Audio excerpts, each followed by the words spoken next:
আমার মা জানে এই রেসিপিটা আমার কতটা পছন্দের, তাই যখনই বানানো হয় একদম কম করে বানানোই হয় না। এই রেসিপিটা মা বানিয়ে রেখে দেয়, বেশ কিছুদিন ধরে আমি এটা খেতেই থাকি। তো এই কয়েকদিন আগে তোমাদের সাথে একটা ভিডিও শেয়ার করেছিলাম যে মা এটা বানাচ্ছে। কেউ আসার কথা ছিল, মানে কোনো বন্ধুর আসার কথা ছিল, টিফিনে কি দেব সেই ভাবনা চিন্তা করেই কিন্তু এই রেসিপিটা বানানো। আর যখন বানানো হয়েছে, কম করে বানালে কোনোভাবে চলবে না, কারণ আমি যে এই রেসিপিটা ভীষণ বড় ফ্যান।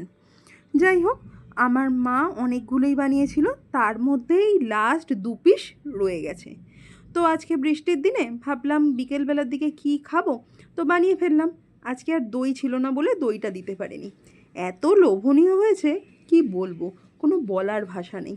আর এই রেসিপিটা সামনে থাকলে আমি যেন কোনো কথাই বলতে পারি না, জাস্ট খেতেই থাকি খেতেই থাকি। যারা বাটি চাট বা কাটরি চাট এখনও পর্যন্ত ট্রাই করোনি, তারা কিন্তু অবশ্যই একবার ট্রাই করো। আর আমাকে জানিও কেমন লাগলো তোমাদের।